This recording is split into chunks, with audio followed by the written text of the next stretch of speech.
Tommy. Hi, Tommy. Everybody say hi, Tommy. Come on, it's like you're back in AA, everybody. You know how it goes. Anyway, what's your question? I was just wondering, out of all the time of you being a clerk, what was your favorite moment? In the film or in real life? Just in general. Just in general. All right, so I'm trying to think of my days of working service jobs, which I've had a few.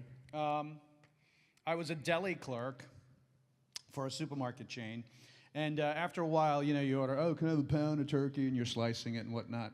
After a while, I would bet my coworkers, or coworkers would bet each other that without putting it on the scale, you'd hit the pound or half a pound or quarter pound. And so I bet a guy his paycheck for the week, sliced it, put it on, boom, 1.00. So I was like, yeah. So that was a good day for being a clerk, I gotta say. So that's a highlight. Sliced meat, sir. There's your one question. Thank you. You're welcome. By the way, I'm not like Sarah Huckabee Sanders. You can do follow-ups here. The size of the crowd's not huge. It's not like, no, sit down, Jim Acosta. Silent Bob, how are you going to ask a question, Silent Bob? I don't read American Sign Language. This is the American Sign Language I know. Or this, or that, but what could I help you with? Alex, wasn't it? Yeah. Look at that, memory. In the first Clerks, when you're on the rooftop playing hockey, Right. I think cinematography did a great job, but it looked very small. Yes. How was that experience, and how did you make sure you didn't fall off the roof? Okay. The roof itself was probably about as big as this stage, maybe a little further. Like if that's the front of the store, and you walk in and that's the back of the store, it was about this wide, with buttresses in between each store that came up high, about high. And then with, what is going on next door? Am I missing something where they're all screaming like little kids? Anyway, there's a whole bunch of refrigeration units on the roof. So Kevin had to get the camera to an angle where you never saw the refrigeration units for the most part, and B, make it look like we could only skate like 2 to 4 feet before we'd run into something. So that's why if you ever see that scene again, it's cut so quickly and choppy and stuff because there's no way at all you can play hockey on that roof at all.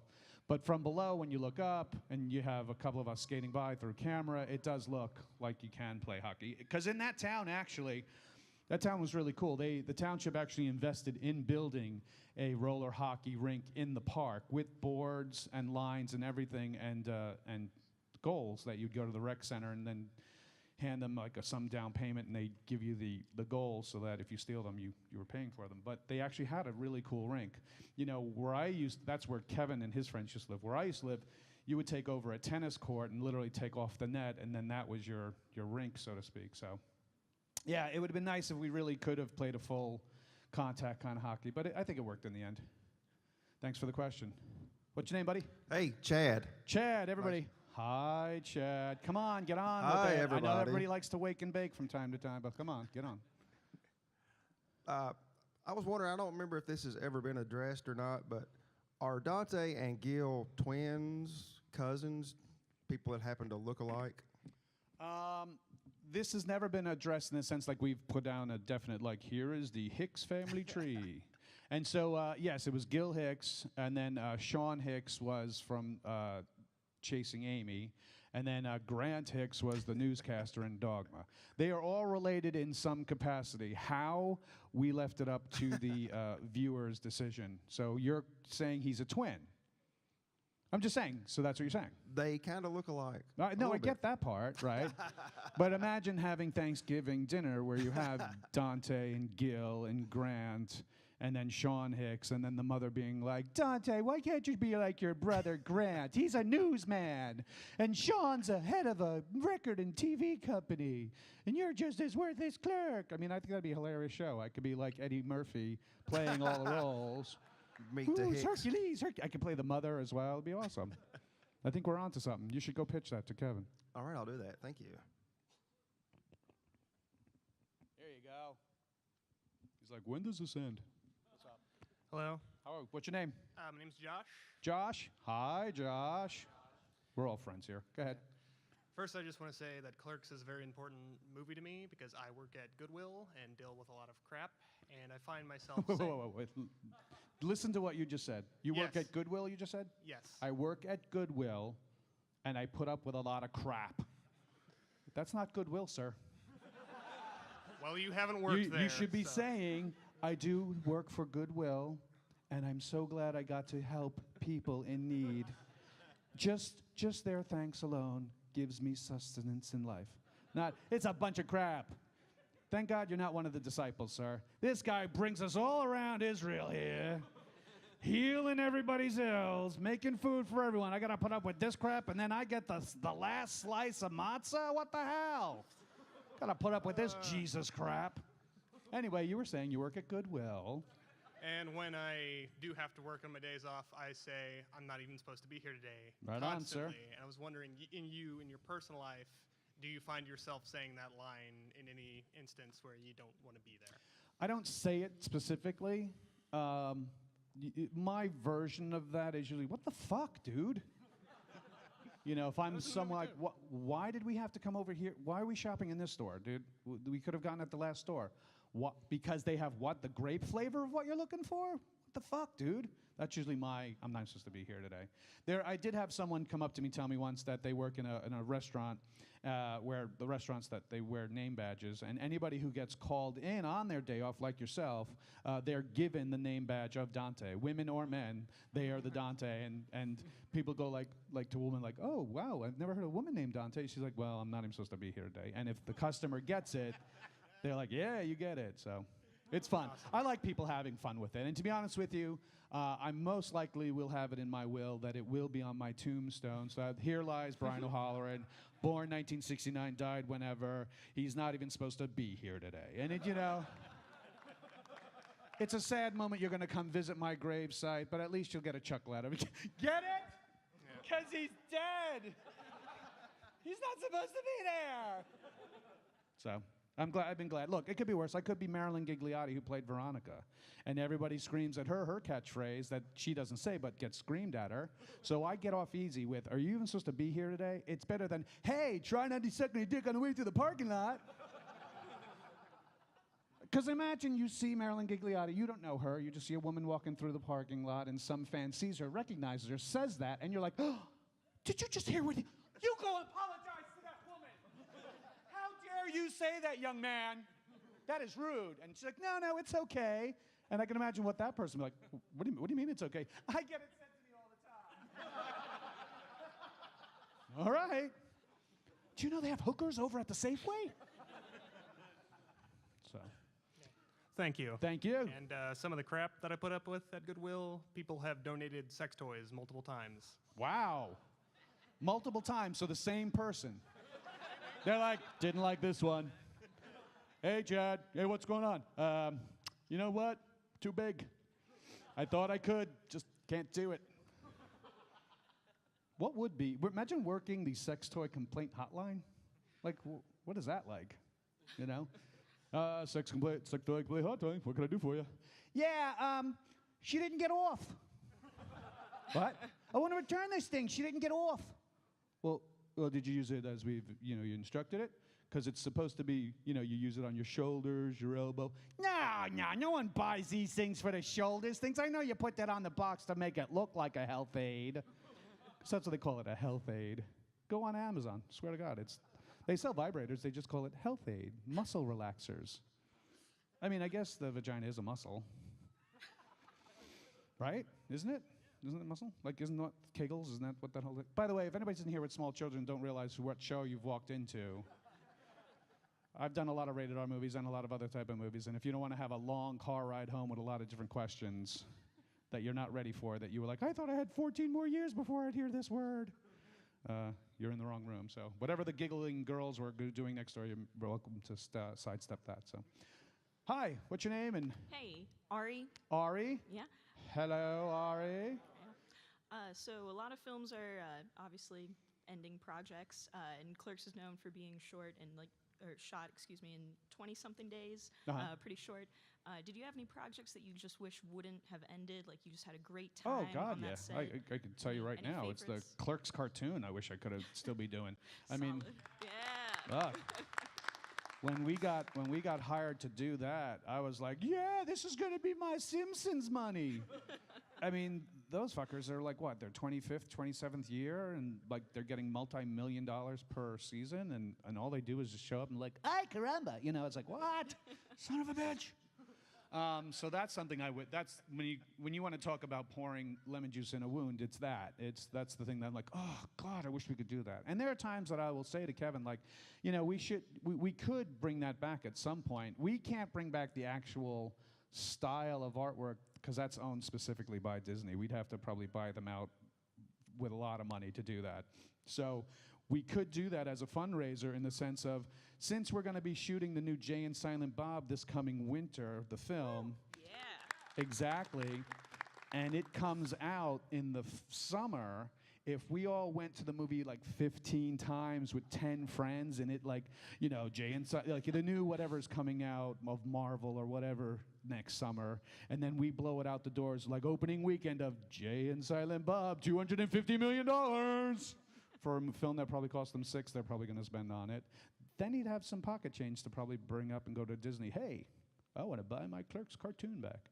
Because I always said to him, that's a project that we could do when we physically become hideous to look at in real life, but we still have our voices.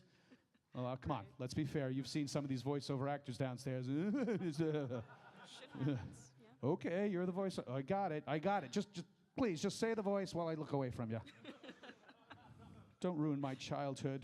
You have liver spots. Do you have a follow-up? That was all. Thank you. Right so on. much. Thank you for asking. Yeah, the cartoons, man. That's what I thought I had. I had my dream job there. You'd go in. Literally, we were planning on recording an episode where we were all in our underwear. And so when we would do that fake announcement, this cartoon recorded in front of a live audience, it would have been this cartoon recorded with no pants on. Made some really good friends. There were so many great people who worked on that. So many great comedians who did guest spot voices for us, and there were so many, like even the 6 other stories that Kevin had written to record, the storylines were just hilarious, and it's a shame because in a cartoon world we were able to do anything. We had an outbreak monkey in one episode. You got the Temple of Doom episode. You had the big Korean party, big American party when the Koreans finished the ending. It's just good, fun stuff. So. Any other questions? And it doesn't have to be Clerks related. You'd be like, hey, man, how do I get this rash off? First of all, sir, you shouldn't be in this room. You seem contagious. Yeah, here you go. You're back up again. Mr. Goodwill himself. You mentioned you like Clerks Animated. Do you have a favorite ridiculous line from that show? 'Cause it was I'm the biggest idiot ever. when Randall has his dream sequence of what he thought happened, how we got trapped in the freezer. That's always a fun one. Or, I can't go outside, there was that big bee. Discreto Burritos, another one. Or when Michael McKean, the great Michael McKean, played the Mola Ram character, and he's doing the whole, chum de ba, where he's taking the heart out of one of them, and all of a sudden we break in. He's like, okay, that's it, thanks a bunch, you've ruined it. It's just, shit like that is so funny. Or Mario Joyner did the voice of Lando, the only black character in the whole cartoon. Hi, Lando, hi, Lando. And he's getting all the guard dogs chewing on him. Dog, woman, what's with these dogs, man?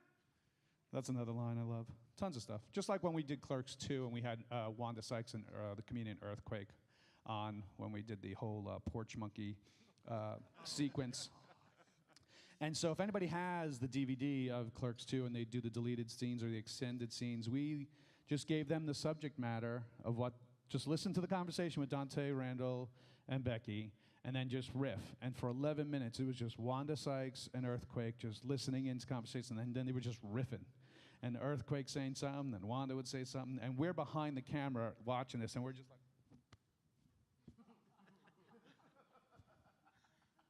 and we're looking at Kevin, and he's just like, keep going. And we're just like, they're going and going. Finally, when Kevin said, cut, we were like,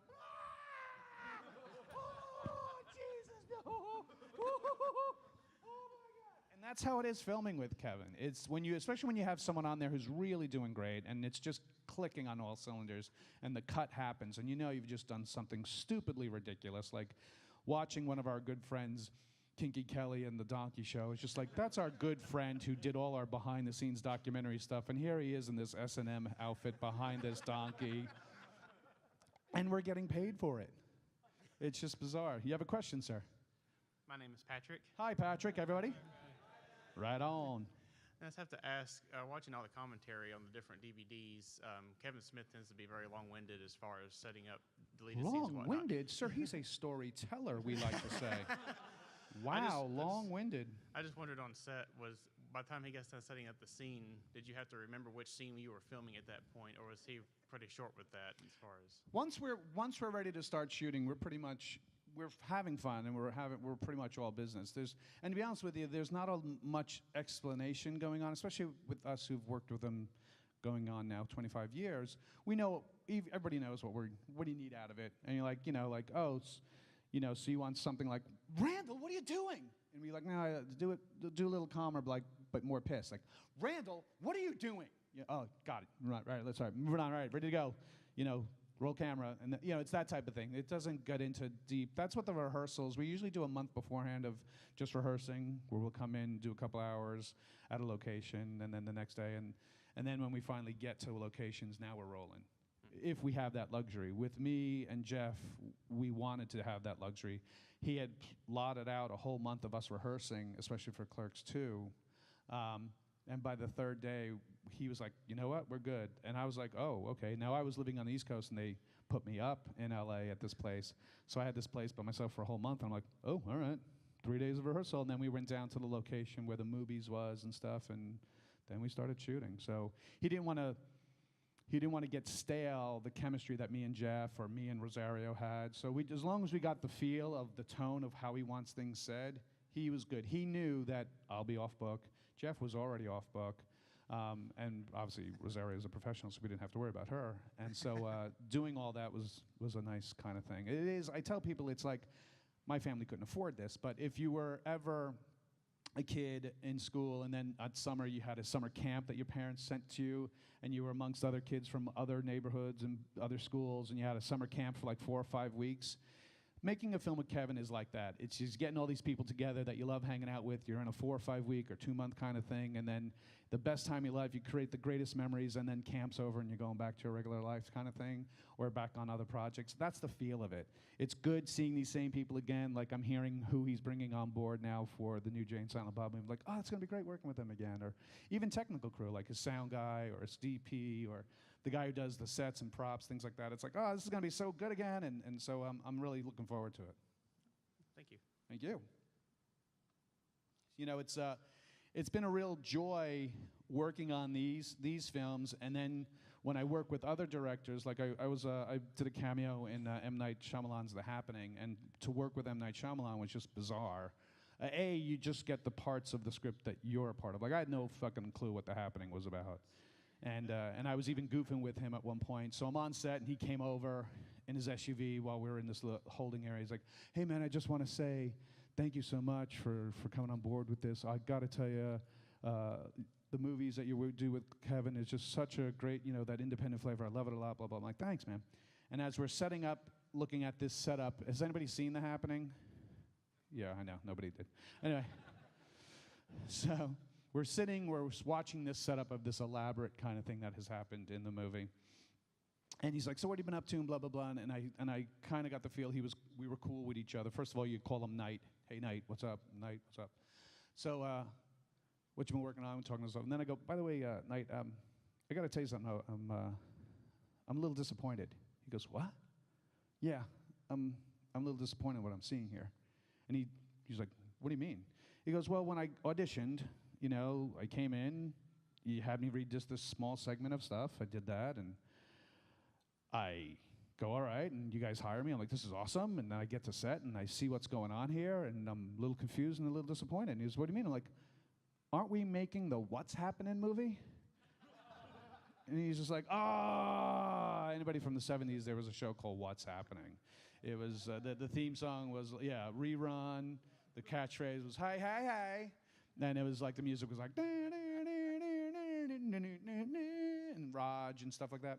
So here it is. this multi-million-dollar setup is going on, and the AD is like, we're ready for you. And he's like, Knight's like, hold on a second. And then for the next 15 minutes, me and him were brainstorming on who we would cast in the What's Happening movie. So I was like, well, Raj could be Dave Chappelle. Rerun could be Keenan from SNL. And then we can get Shirley could be Wanda Sykes. And then we need a new young upstart to be the little kid who was the D, right? To play D, we need a new young upstart, which now would probably be Tiffany Haddish or something like shit like that. And then we just went on. It was just so funny. And they were like, what are you guys doing? I'm like, we're casting the What's Happening movie. Back the fuck up. Making a deal here. So that was my memory. And I got to work with him, just like James L. Brooks. I got to be put in a film called with him, and which he directed and wrote. And my scene was opposite Paul Rudd and Reese Witherspoon. Eventually, the scene I did got cut from the movie, but it's on the DVD extras as deleted scenes. And it was only cut due to time. But he's a guy who's been a TV producer. He's one of the producers and co-producers of The Simpsons cartoon. He's done every kind of sitcom from the 80s you can think of and such great films. And he would direct, and he would laugh at his own material. And we would be burning fucking film like crazy, because he's like, ha, ha, ha, like literally that loud. And the sound guy's over at his table going like,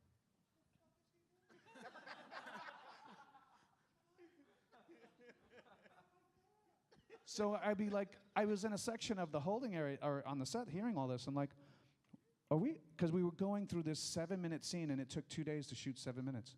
And I finally said, and this is when 3D films were being big to be released. I'm like, let me ask you a question. To one of the production, I'm like, are we shooting this in fucking 3D? Like, why are we? We've said the same 15 sentences for a whole fucking day. Is someone really fucking it up? Or no, he just keeps laughing. And the sound guy can't use any of that. I'm like, well, fucking do Jackie Chan shit. Shoot the whole thing silent and then just dub it over. Which that's what he did. Jackie Chan movies, originally, he would never shoot with a sound on set. They would just shoot, do all the action and say things, but not record it. And then everybody would come to studios months later and dub over their own dialogue. It made it simpler, and they didn't have to worry about helicopter noise. Oh, someone farted in 2 aisles away, you know. So that's that. We have a question. Hi, I'm Josh. Everybody? Hi. There we go. Now we're on Good it. to be back at AA. You'd mentioned you'd like to go back and work with a lot of the familiar people, especially from the Viewsk universe. I was wondering, what are some of your favorite stories, particularly with some of those people, like Jason, Jeff, and Jay? Some of my favorite stories surround Jay a lot, actually. He's kind of like the cheerleader, the minstrel, the court jester on set. He's always, he's just got a lot of energy. That's just him. He's just bouncing a lot. So, and now, since he's been sober, I think now going over 10 years, clean and sober, his addiction is cigarettes and Red Bulls. Like, he drinks an enormous amount of Red Bulls. Like, dude, how does your brain even let you sleep with all that fucking crazy caffeine in you? And the sugar, no less. So, one time we're on the set of Clerks 2. The movies was on this was an old Burger King that had been closed and condemned. It was actually slated to be flattened. It's just something else to be built there.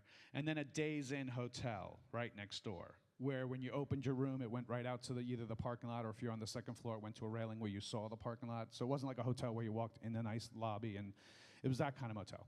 So instead of everybody renting a whole bunch of trailers, actual, like trailers that you stay in while you're waiting to be called out to do your scene, they said, let's just take over the whole top floor of all 20-something rooms of the Days Inn. We'll make that our dressing rooms, our trailers, our makeup department, and even one suite Kevin set up as his edit. He brought in the computer equipment, and he would edit during our lunch hours. So while we were eating lunch, he was up editing the scenes from 2 days ago and stuff like that. And at one point, he even brought us in to see things as we were shooting. That's how he likes to edit. So we're up there. Jay's got this room. See this curtain that goes this way? So the long pathway, you're the parking lot. His door, you can see right into his room. And then as he looked out his door in his room, he just saw the pathway to everybody else's doors, which were this wall, let's say, of old doors. So we were on a break and stuff like that. And me and Rosario talking. We're just leaning on the railing, talking about something, whatever. And so down there we hear, Rosario! Hey, Rosario! I'm like, what, Jay? Come here. I'm going to show you something. What? I got to show you. Just come here. She's like, ah. So he goes. And I'm like, oh, I got to see what's going on now. So I follow her, and as we walk in, he always, whenever he would get set up on a set, if he knows he's going to be on a production for a while, he'll go to the local Target or Walmart, and he'll buy like a big 50-inch TV. And he'll buy like a stereo and stuff like that. And then after production would wrap, he would just return it like, oh, this isn't what I want. And he'd get his money back. Or if it's a 5 or 10% restocking fee, he doesn't care. He would just pay it. He just wanted to have this type of luxury into whatever he's being at. So this big screen TV, and he's got a DVD player and stuff like that, an Xbox, whatever it was. And we walk in, and frozen on the screen, because he's like, I love this movie you were in. And frozen on the screen is her in the movie, Alexander, fucking the shit out of the Irish guy in that movie who played Alexander. And he hits play, and she's like, son, Jay, stop. He's like, oh my God, you got so big old floppy titties. He tried to do that to her twice, and she's like, fuck you, Jay. But it's stuff like that, those type of stories that I really enjoy. It's stupid, goofy shit, and there you have it. Thanks for the question. Hi, my name's Kyle. Hi, Kyle. And I've always wondered, why is Dante in the closet at the beginning of Clerks? Ooh, look at you reading into homophobia. No, it was just, if you noticed, we cut to a dog lying on my bed. Yeah. And then I probably had a rough night the night before, so I was like, just fuck it, and just went and crashed in the closet, like hanging up something, then boom. Yeah, it's not like sort of meta type of thing where it's like, he's coming out of the closet. Look at him, he doesn't want to be here today. Who else is in that closet? Holy shit, is this Narnia? What the fuck? No, it was just how we thought we'd have something funny to start the movie with, and that was it. That fucking dog shit in my house, though. The house that we used as my place, I was living in a house that we were renting on the off campus of Rutgers University in New Brunswick, New Jersey. So I had 4 other roommates. And so I said, oh, you guys can come shoot at my place. It doesn't matter, blah, blah. Bring the dog. Dog's name was Haiku. He's since passed. And as we're doing a waiting and setup and no one's paying attention to the dog, in the middle of the room, this dog takes a dump. I'm like, dude, what the hell? And so they cleaned it up, and we spot cleaned it, bought those cans of that upholstery cleaner shit, and sprayed it and stuff. But yeah, that's the beginning of falling out of the closet. Anyone else?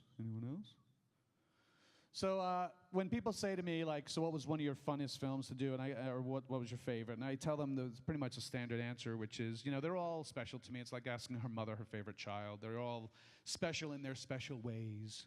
Like the first one being the first time we ever did the film and having that rise to do, going to Sundance and people recognizing who we were and wanting our autographs and just all that new kind of swimming through our head stuff, and getting to work on Dogma and getting to meet my comic idol of George Carlin and really getting to talk to him and know him as a person was just so genius. And then working on Chasing Amy was another one, was like, oh, fuck, this is awesome. With lesbians, this is great, and all sort of stuff. And Joey, who's here this weekend, she's such a sweetheart and incredible talent. She was awesome to work with. And then there's also Clerks 2. And I say Clerks 2 was the most fun to work on, because I would look at my call sheet for that day, or even the whole rest of the whole shoot, and it would be like, one day we're going to be doing a dance routine on a roof while 40 other dancers dance below you. I was like, this is like Blues Brothers shit, awesome. And then the next day we'd be like, we're going to spend a whole day at a go-kart track down the road here so we can do the scene when you go. So literally the whole day was at this go-kart track. And this is a pretty elaborate go-kart track they have in Southern California, Orange County, where if you slow the film down, you'll see like the highway, and then there's like a palm tree. Like there's no palm trees in New Jersey, allegedly. So that was fun. So much fun that when we called break, hey guys, that's lunch. We're on lunch for an hour. They're like, Bri, lunch. And I'm like, no, I literally got back in the go-karts and went around just on my own. There's a scene where you see, I don't have sunglasses on during the actual close-ups and stuff, but there's a scene where they do a wide shot, and all of a sudden I have sunglasses on. I didn't know they were filming while I was just at lunch, just driving around, and I guess they didn't catch the fact that I had the sunglasses on. So there'd be that on my list. And then the next day, it'd be like, you get to make out with Rosario while she straddles you. And I'm like, and I'm getting paid for this? This is awesome. Gotta admit, I did flub the first take on purpose. Gonna have to kiss me again. Sorry. And then, one day I'm being asked to have Kevin's real live wife straddle me on a swing, make out with me for a scene while he films. You tell me what job you work at where your boss comes to you like, Frank, I want you to sit in that chair. I'm going to have my wife straddle you. You guys make out while I film you. By the way, you're getting paid for this. Not in the Me Too era, sir. That doesn't happen anymore. Not now. So now it's really crazy. So now it's great. I'm like, holy shit, this is too funny, man. And then you get, the next thing you see on your menu is like, donkey show. All right. Which, by the way, when we had Rosario come in and do the first table read with us, and she nailed it. She got that vibe of the sarcasm that we needed from that character. And, as we're just wrapping up and saying our goodbyes, Kevin had asked, like, seriously, what made you say yes to this project? I mean, you're an A-list actress. You could do anything. And she's like, you want me to tell you the truth? He's like, well, yeah. She goes, I wanted to see how you're going to do this donkey show. And we were like, yes, you're our type of girl. So it's those type of things that I really go and take to my memory bank and go, this is awesome. Hello, lady in pink hair. Hello. What is your name? My name's Clary. Hi, Claire.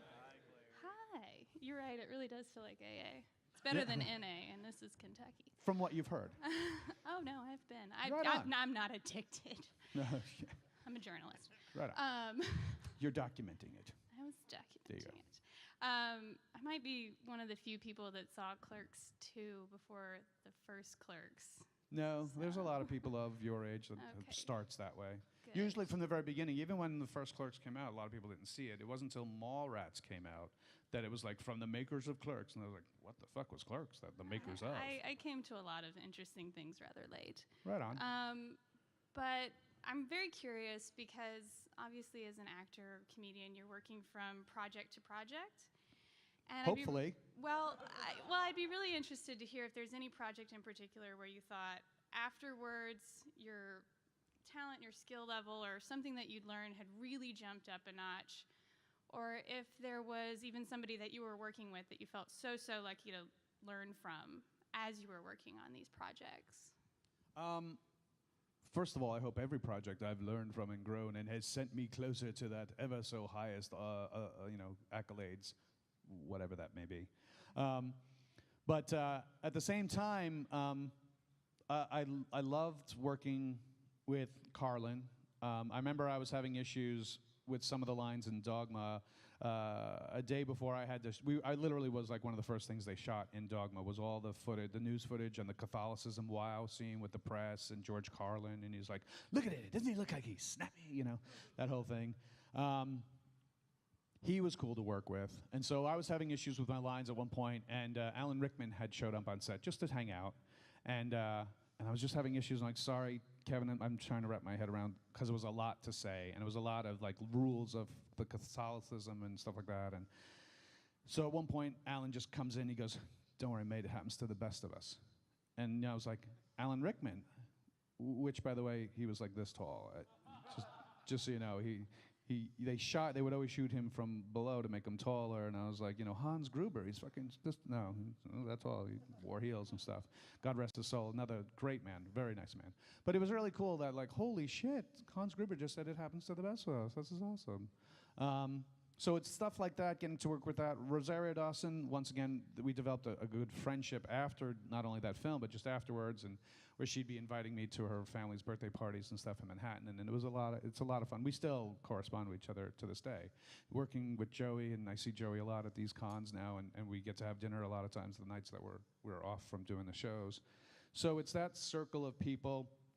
Even Matt Damon and Ben Affleck, when I see them at different things, and even Matt especially is really cool because he knows I come from a theater background. He's like, you doing any plays? Let me know, and stuff like that. I'm like, fuck, sure thing, Jason Bourne, whatever you need. So it's that kind of thing that I really enjoy, and when I see them in movies and I go, it's so great that I've had the opportunity to be opposite these guys and work with them and stuff, and they've always been really cool. And Kevin's been really cool to be able to bring us and these people together, and so I look forward to, even now, I don't know who the full list of people he's going to have do cameos for Jay and Silent Bob, but I hear it's pretty extensive, and people are like calling, like, I want to be in this, and he's like, oh, okay, Bill Gates, hang on, we got you. So, yes, sir. Hi, I'm Joe. Hi, Joe. I just want to know if you know any reason or the reasons why Jeff Anderson turned down Clerks 3. That's something that's up to Jeff to figure out. To tell people, I just knew that, and Kevin has talked about this, when the negotiations of getting contracts done started to come out and it wasn't what we were told, and it just started to escalate from there. Kevin has talked about this on his podcast. So from that, it was kind of like a bridge too far for some people, and we're out of it. I tried to do a work, I then emailed Kevin to try a workaround of the Randall character, in bringing in someone like a Sarah Silverman kind of thing as a different character, but that same kind of acerbic kind of wiseassery, and I thought it would be perfect to have another female character as well. So Kevin's like, nah, it's like a four-piece band. Once the drummer leaves or the lead guitarist, it's not the same band. But a lot of what we put into what he put into the Clerks 3 script, I've heard he's now melded into this Jay and Silent Bob script. So I know the overall arc of the storyline. I don't know the whole story, obviously, until I get the script, but it's just that, to answer your question.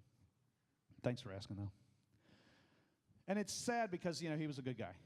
But he was always, he was a reluctant actor to begin with. He didn't really want to do the original Clerks. Kevin had to convince him to do that. And even when we did Clerks 2, even 3 days into shooting already, he was like, I don't know want to do this. And we kind of asked him, like, why don't you want to? He's like, listen, we got lucky. We made this first Clerks. It's beloved. It's what people call a cult classic.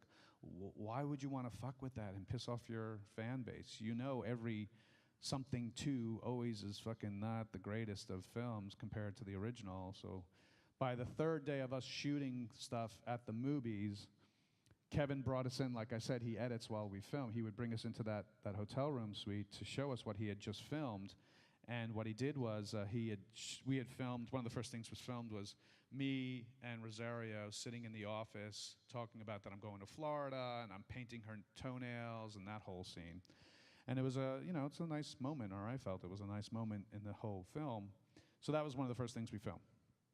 And so he watches that scene and he sees the magic that's kind of popping on screen and he goes, you know what, all right, I think, I think we got something going on here. And so to this day I think, whew, thank God we didn't show him the fucking donkey scene first. What the hell are we doing? Can't do that? Oh, sorry, Jesus.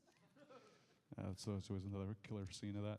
Trevor Furman, another hilarious guy. How are ya? Hi. What's your name, sir? My name's Calvin. Hi, Gavin. So, what was your worst job? Worst job? Yes. It's a thing called lumping. What it is tractor-trailer drivers who arrive at distribution centers and warehouses from all over the country. I was really in between film and theater. And a friend of mine says, hey, man, I get these guys together and we do what's called lumping. You go and you get hired at this marshaling yard and you go and you offload tractor trailers. The driver doesn't want to do it. He's been driving all week. And the warehouse people, they don't hire people to do it. The driver has to do it. Or he can bring someone in to do it for him. So we would be called lumpers. So we would get, if we were allowed to use their forklifts, otherwise it was just pallet jacks. And we would just pallet jack. Or sometimes even stupider, we'd have to hand unload pallets of, and this was, the division I worked for was produce.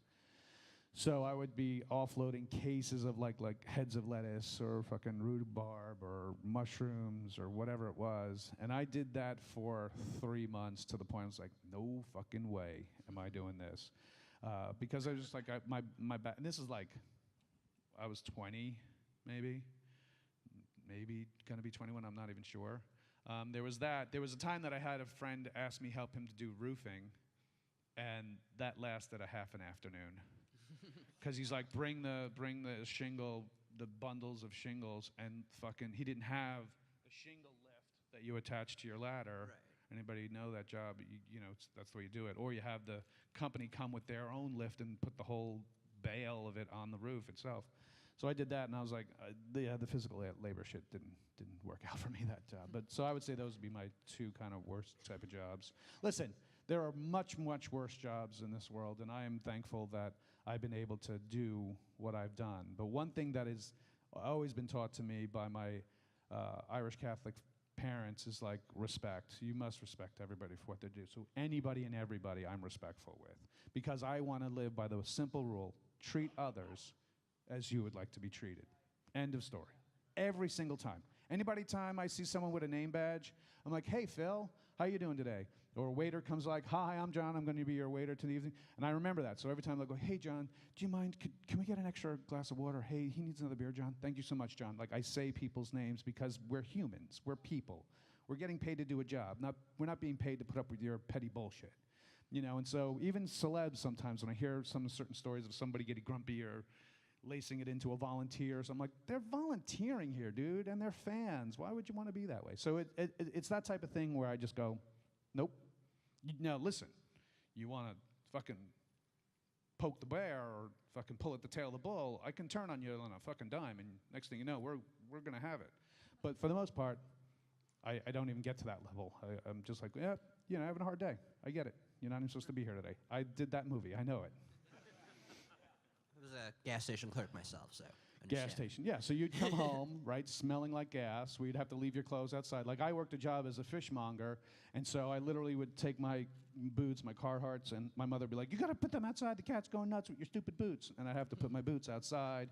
And literally every pair of pants that I wore to work went right into the washing machine. You know what I mean? Because that's what happens. It just stinks like fish. Thank you. No, thank you. You guys are finding out such levels of me. The dark, deepest secrets. Make 7 or make 17? No, make 7. Make 7 up yours. Yeah, make 7 up yours. Nice. Best ad campaign ever. Make 7 up yours. Yeah. Thank you for your product placement, sir. Thank you. Thank you. I have a couple of quick questions, if I may. Right on. First off, have you ever canceled a gig, like at a convention, just so you could show up unannounced and everyone can say, he's not even supposed to be here today? Don't be stupid. I think that'd be amazing. Why would I do that when they already do it to me every day?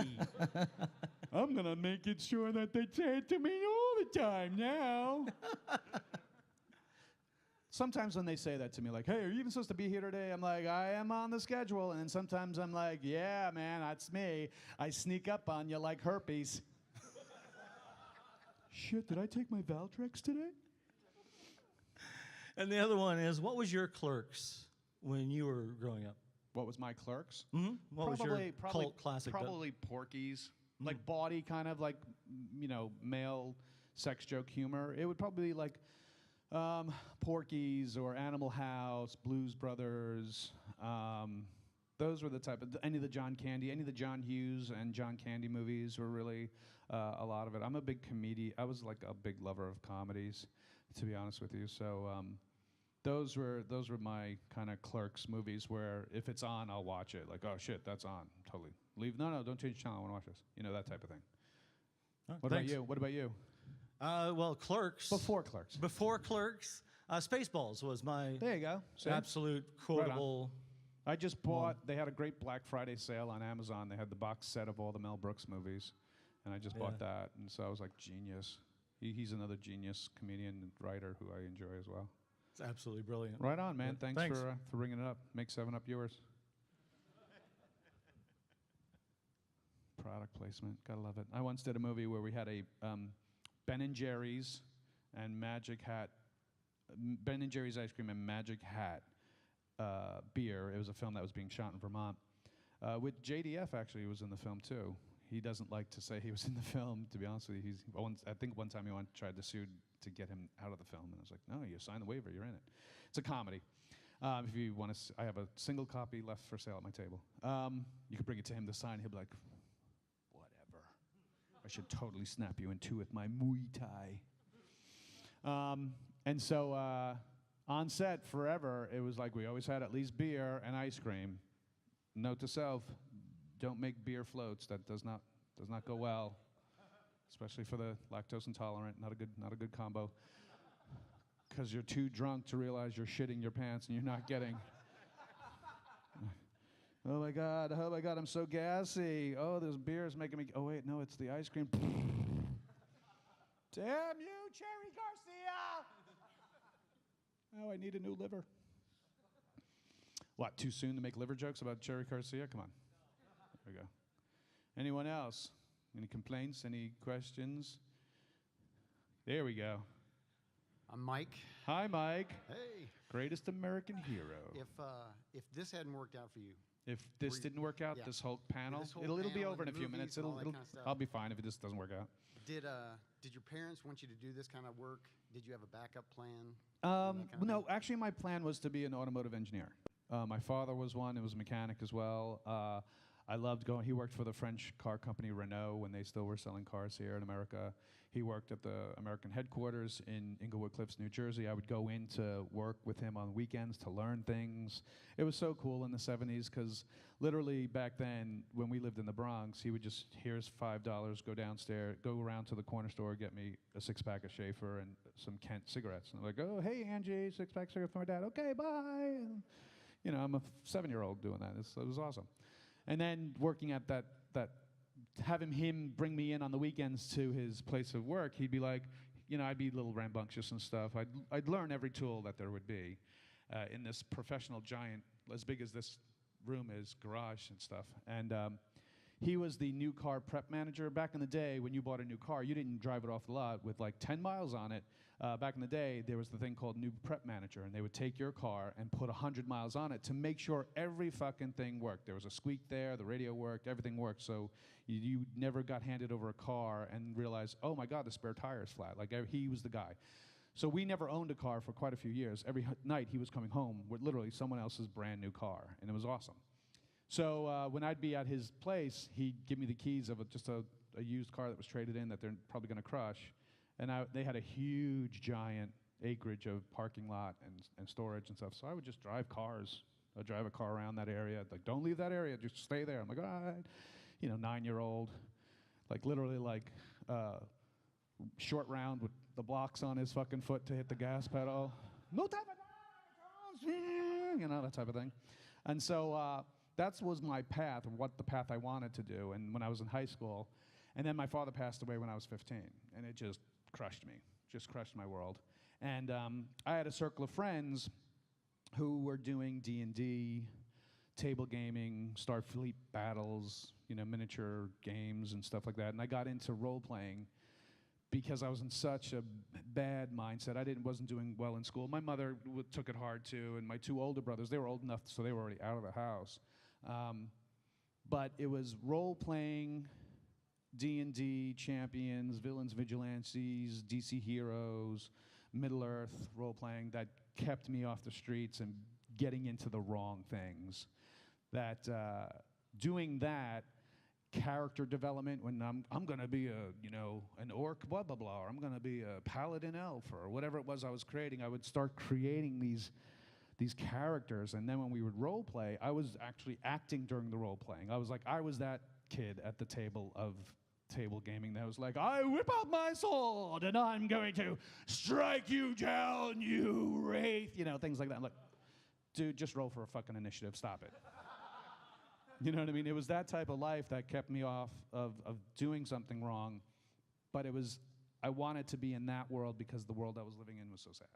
So, in doing that, got me into acting. Like my one friend then would say, hey, you should come and audition for the school play. I was like, all right, cool.